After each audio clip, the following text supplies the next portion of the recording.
Hey, Facebook, how's everybody doing tonight? Hope everybody's having a great day.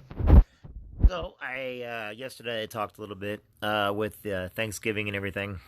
I was going to put some stuff out there today. I came across that there's been about 4 or 5 Marines. Now, these are older Marines, like World War II, Korea, that died almost at 100 years old. I know you guys have been seeing me put it out there, but I also learned one of my neighbors. And this should give you an idea how crazy with the coronavirus has been. Just a neighbor right up the street. He was 101 years old. He was part of World War II. He did a lot of stuff in the Marine Corps when he was there. I used to drive by him all the time, talk with him. He's one of those guys that you'd have to see outside or whatnot, or I'd see him at the store with his wife and everything. And today I went by and I saw his wife outside and everything else, and I pulled over just to tell her that she was working harder than most 18-year-olds would even dream about. Uh, and she's like, "You gotta," she goes, "I plan on living to 100 years old." And, oh, that's great. I was like, and I asked her how her husband and everything was doing, and she kind of gave me a look like, "What do you mean?" And I was like, "Oh, with everything going on, I haven't seen you guys too much, and I was just seeing if he's okay and everything." And she said that he passed on uh, in December of last year. And this is coming, being said to a person that's always telling you to make sure talk with your neighbors, talk with your family, talk with your friends. And I guess this is my way of saying, on the opposite of what I've been saying, is no matter what you do, there's going to be people. That's why you can't miss an opportunity to tell people they matters, because sometimes you may not get back to that person. I know I suggested this particular Marine be part of the veterans parades, and most people didn't know too much about him because he was a quiet guy. A lot of military prior to Vietnam and prior to, they like to stay to themselves. They like to stay quiet, and he lived at home and everything. And I know one of my friends asked me to go in, and I did. I just, like I said, to me, I don't. There are things I don't put on my web. Okay, I know everybody thinks I talk about different things all the time, and that, but believe it or not, I actually don't say much about other people unless I get permission to say their names and stuff like that. This particular Marine, he was always happy. He was always kind. He was just, up until he's 100 and something, he was working outside in his yard. He was doing some of the greatest things around.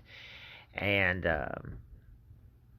he went to go guard the gates of heaven last year, and I didn't know it. And I don't have any regrets about it. He's just a friend. It wasn't somebody that But that's the reason what I'm saying is, my last words were him that, that he mattered, he was awesome, and I really appreciated him. And my last thoughts of him will always be smiling. And now I'm only putting that out there today. One of my friends, Anthony, put a thing on Facebook today, and I understand social media is not the norm. But one of my friends, Anthony, he's probably one of the kindest guys I know. A lot of you may know him, Anthony Oliver. And yeah, I did use his name. Anthony, get mad at me, I apologize. But Anthony is one of these guys that I've known my entire life. Okay? And I always, when I was younger, I used to joke around with him, kid around with him. He worked down and backwards and everything else. But Anthony's always worked with the auxiliary police department, and I don't even think he remembers, but when I was on the auxiliary police department is when he was coming onto it. And he's never had a mean thing to say about anybody. He's always kind, patient. He goes to where he's celebrated, not tolerated. Just really, he's a mama's boy.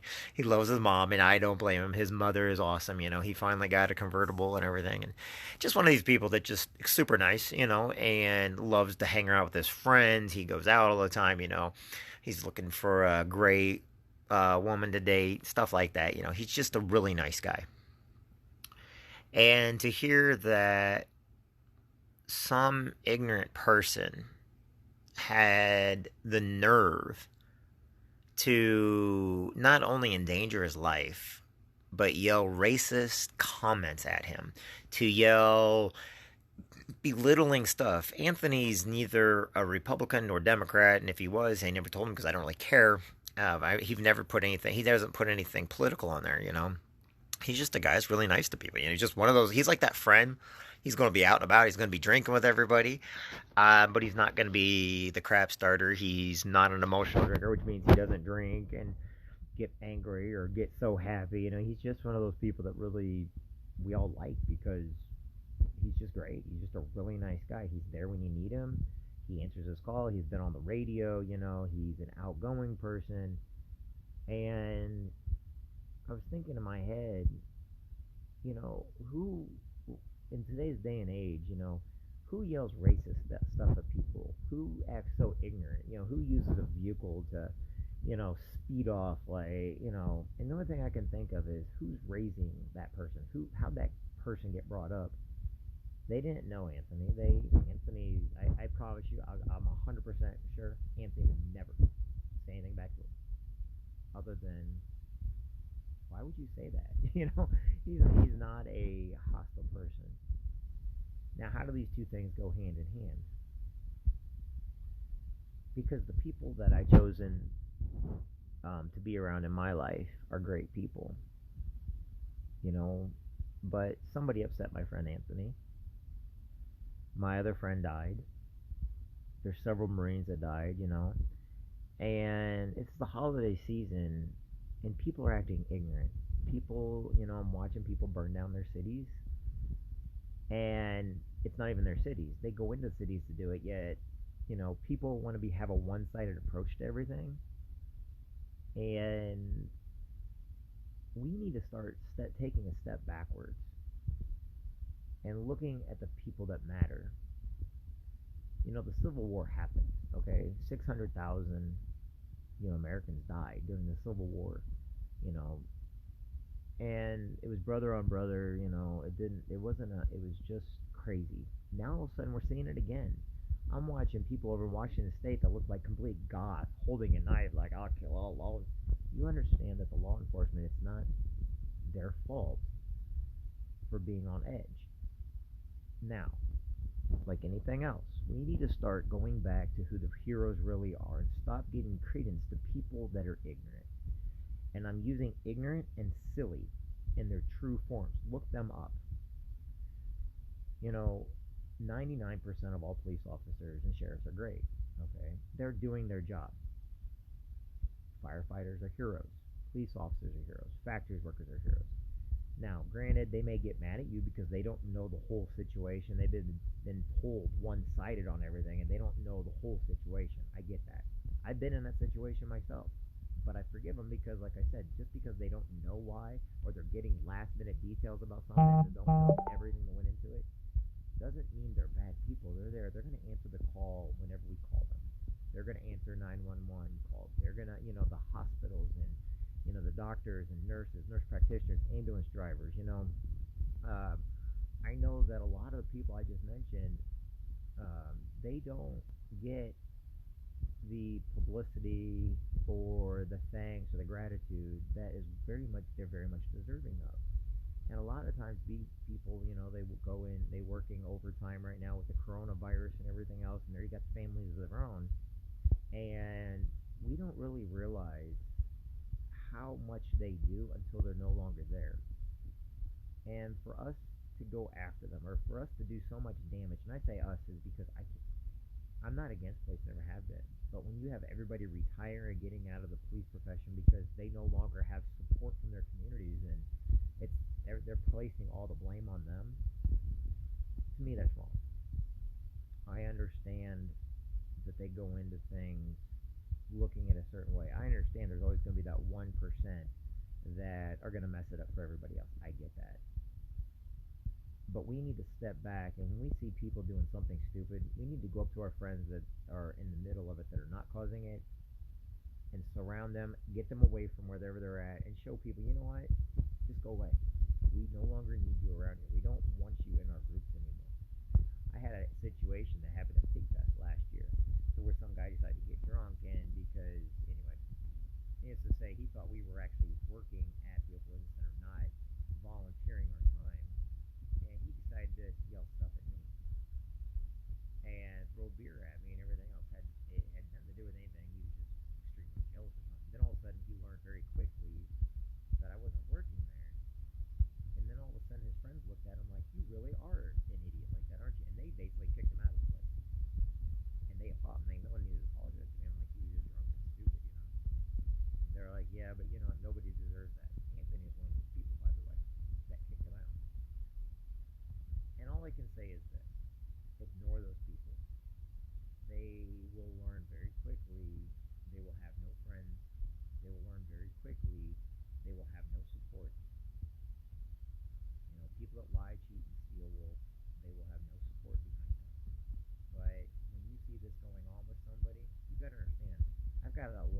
Corps brothers and sisters out there.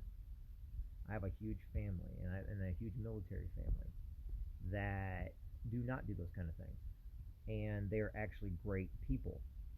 And the thing about it is, like I said, Vietnam era vets got spit on when they came home. They had people like Hanoi Jane Fonda, whatever, sitting there turning them in, getting them killed just because they're celebrities. The only celebrities I know are doctors, nurses, police officers, sheriffs, the military, okay, factory workers, truck drivers. Those are celebrities to me. You know why? Because you make a movie does not make you a great person. Okay? You know what makes you a great person? Is acting on those very things you tell people to do. You know what makes a great person? Leading from the front. Forgiving people, going and helping somebody up, teaching somebody. These are heroes. That's why our moms and dads are heroes. They're teaching us every day. I'm not going to learn anything from Justin Bieber. I'm sorry. I'm not going to learn anything from all these people that are, they sit there and they hate on our president, but they don't realize that presidents change every 4 years or for every 8 years. But they only have a one-sided belief system, not realizing that if it was switched, they would feel the same way. And the reason why I say this is because we're coming into the holiday season. People are starting to get agitated. We need to start calling up our brothers and sisters more. We need to start being better people. Not because we have to, but because we want to. And we want to be around people. We want to support all of our amendments and our Constitution. We want to be safe. We want to respect those that have weakened immune systems. Oh my gosh, I can't even believe we're even talking about that kind of stuff. But you got to understand, if you are willing to give up your rights and freedoms so that you have one day of not being around the coronavirus, you'll never get those rights and freedoms back. The people that died of the coronavirus, they're heroes. You want to know why they're heroes? Because they died for a cause. They didn't want to die, I get that. But if all of a sudden we took away people's freedoms and ability of our rights, we'll never get them back. I'd rather, and this is going to sound bad, and I apologize for sounding gory, okay? I would rather 215, 300,000, a million people die and keep my freedoms than everyone be locked away and dead inside and having no freedoms at all, to where millions more will die just because they no longer have freedom to be who they're meant to be. You gotta understand. Look how many Jews died. Okay, look how many the Nazis killed. Look how much genocide goes on in Africa. Look how many Albanians and Serbs. Look how many mass graves were found and dug up because somebody had a different belief system. When we take away our rights, that's where we're heading to. Because we don't agree with somebody, or we have a different political viewpoint or a different religion, now we're automatically condemned to death. Look at what Iran does to people with their radical religion. The Iranian people are great. The Ayatollahs they're evil. They're some of the biggest devils in the world. Why? Because they're pushing their religion on everybody, and that's not what anybody's religion says to do. And then you come over to the United States, to where we're supposed to be the most advanced country in the world, and we still deal with racism, sexism. I am not a global warming believer and stuff like that, and I'm not a leftist person, but I do respect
Marine Corps brothers and sisters out there, you need to know that you matter, each and every one of you. Don't become part of the 22.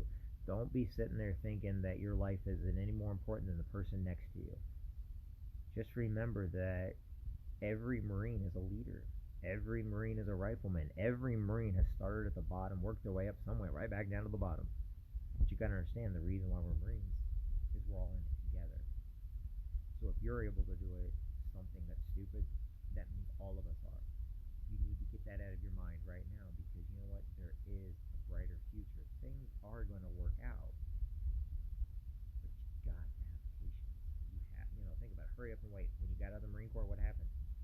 All of a sudden, things got weird. Turns out we were going faster than everybody else. Turns out cities didn't grow overnight, and we come back home, everything we thought was going to change never did. We dealt with hurry up and wait in the Marine Corps and moved faster than everybody on Earth.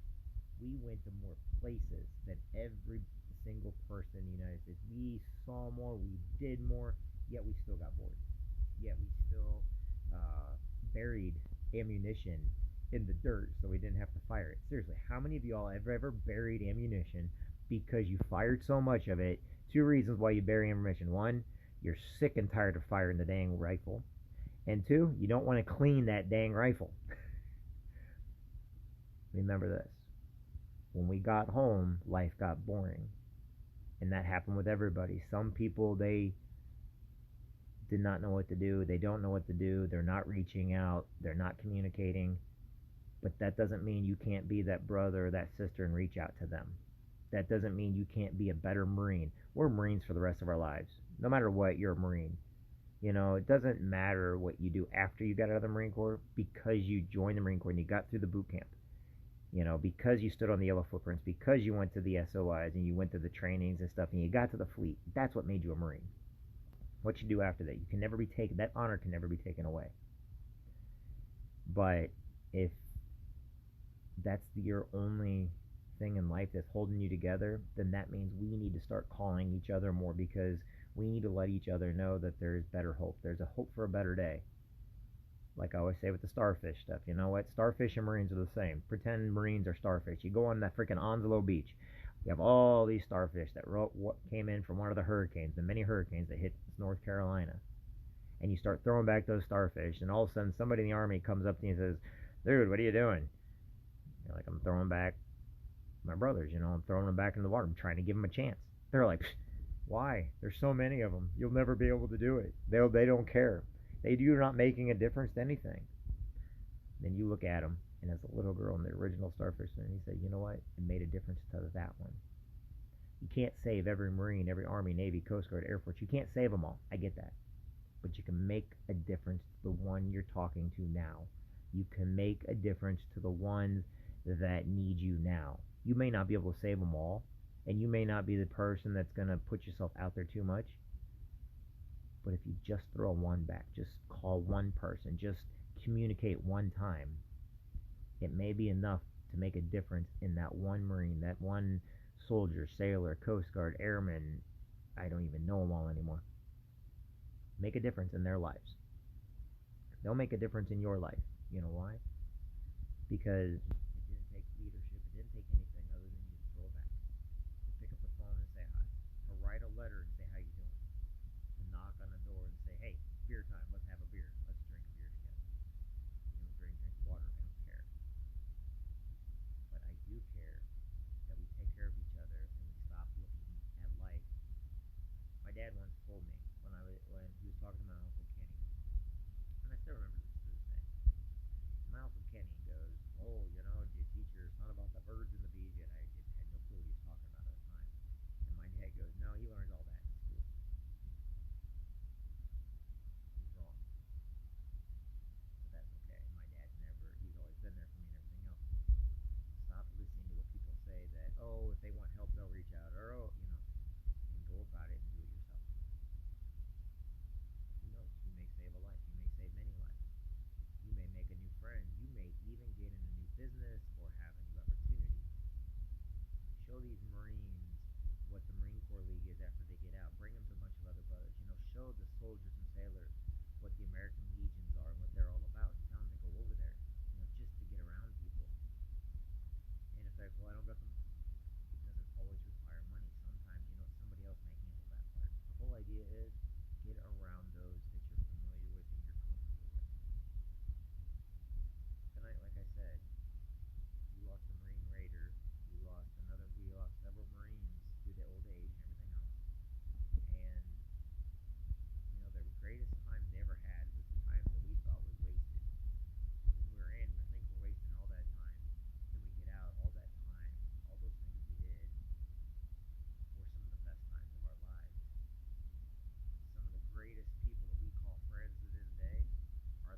times that we were, oops, hold on.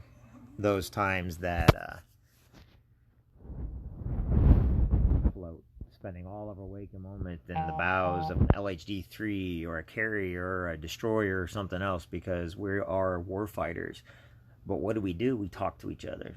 We may not have liked each other, and I can tell you right now, one of the biggest turnoffs in the war is just the idea of guys in berthing puking and crapping because the 30-foot swells outside.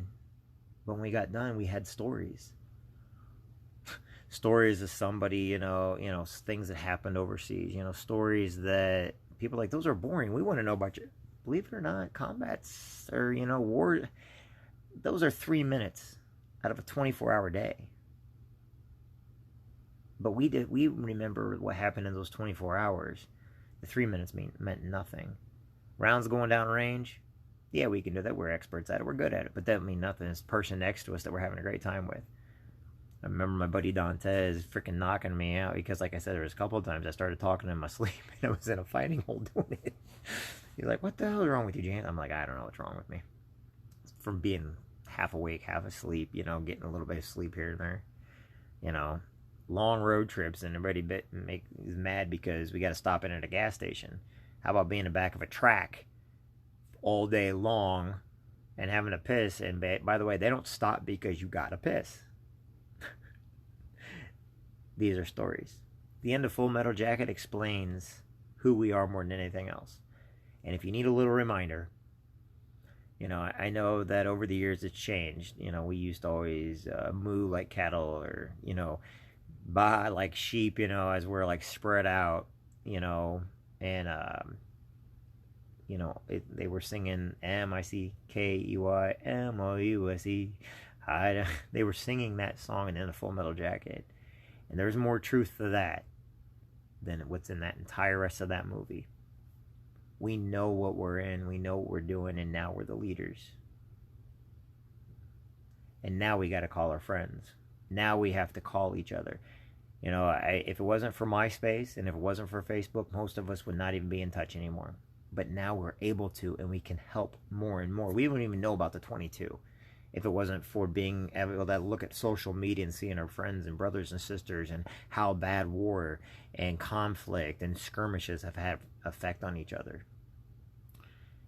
And sometimes the only time we will talk with anybody is with a fellow Marine, a fellow soldier.